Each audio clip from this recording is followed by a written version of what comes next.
ఆదికాండము 2 ఆదికాండము 2:1 ఆకాశమును భూమియు వాటిలోనున్న సమస్త సమూహమును సంపూర్తి చేయబడెను.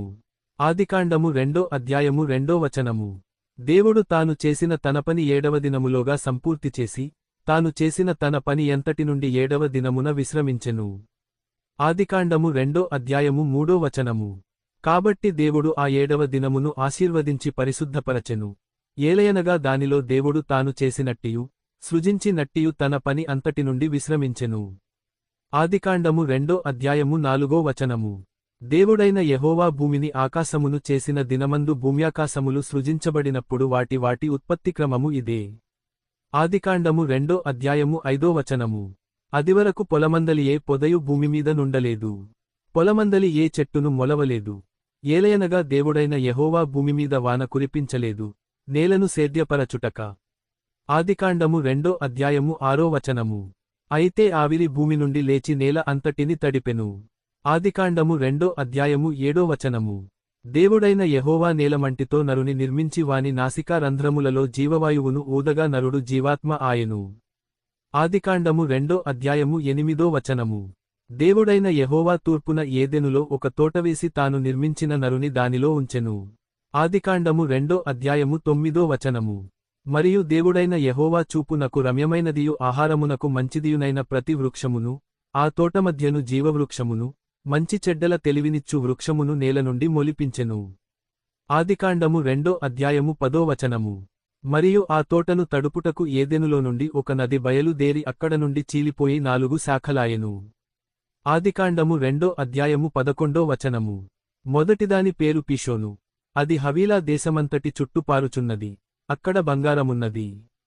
ఆదికాండము 2:12 ఆ దేశపు బంగారము శ్రేష్టమైనది, అక్కడ బోళమును గోమేధికములును దొరుకును. ఆదికాండము 2:13 రెండవ నది పేరు గిహోను, అది కూషు దేశమంతటి చుట్టుపారుచున్నది. ఆదికాండము 2:14 మూడవ నది పేరు హిద్దెకెలు, అది అష్షూరు తూర్పు వైపున పారుచున్నది. నాలుగవ నది యూఫ్రటీసు. ఆదికాండము 2:15 మరియు దేవుడైన యెహోవా నరుని తీసుకొని ఏదెను తోటను సేద్యపరచుటకును దాని కాచుటకును దానిలో ఉంచెను. ఆదికాండము 2:16 మరియు దేవుడైన యెహోవాయి తోటలోనున్న ప్రతి వృక్ష ఫలములను నీవు నిరభ్యంతరముగా తినవచ్చును. ఆదికాండము 2:17 అయితే మంచి చెడ్డల తెలివినిచ్చు వృక్ష ఫలములను తినకూడదు, నీవు వాటిని తిను దినమున నిశ్చయముగా చచ్చెదవని నరుని కాజ్ఞాపించెను.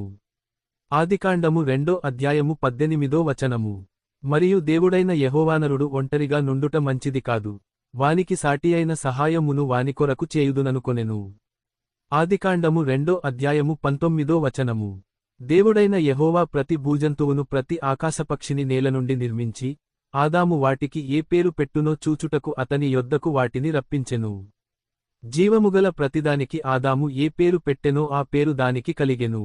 ఆదికాండము 2:20 అప్పుడు ఆదాము సమస్త పశువులకును ఆకాశ పక్షులకును సమస్త భూజంతువులకును పేరులు పెట్టెను. అయినను ఆదామునకు సాటియైన సహాయము అతనికి లేకపోయెను. ఆదికాండము 2:21 అప్పుడు దేవుడైన యెహోవా ఆదామునకు గాఢనిద్ర కలుగజేసి అతడు నిద్రించినప్పుడు అతని ప్రక్కటముకలలో ఒక దానిని తీసి ఆ చోటును మాంసముతో పూడ్చివేసెను. ఆదికాండము 2:22 తరువాత దేవుడైన యెహోవా తాను ఆదాము నుండి తీసిన ప్రక్కటెముకను స్త్రీనిగా నిర్మించి ఆమెను ఆదాము నొద్దకు తీసుకొనివచ్చెను. ఆదికాండము 2:23 అప్పుడు ఆదాము ఇట్లనెను, నా ఎముకలలో ఒక ఎముక నా మాంసములో మాంసము, ఇది నరునిలో నుండి తీయబడెను గనుక నారి అనబడును.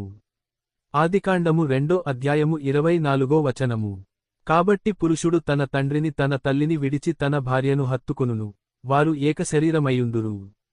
ఆదికాండము 2:25 అప్పుడు ఆదామును అతని భార్యయు వారిద్దరు దిగంబరులుగా నుండిరి, అయితే వారు సిగ్గు ఎరుగకయుండిరి.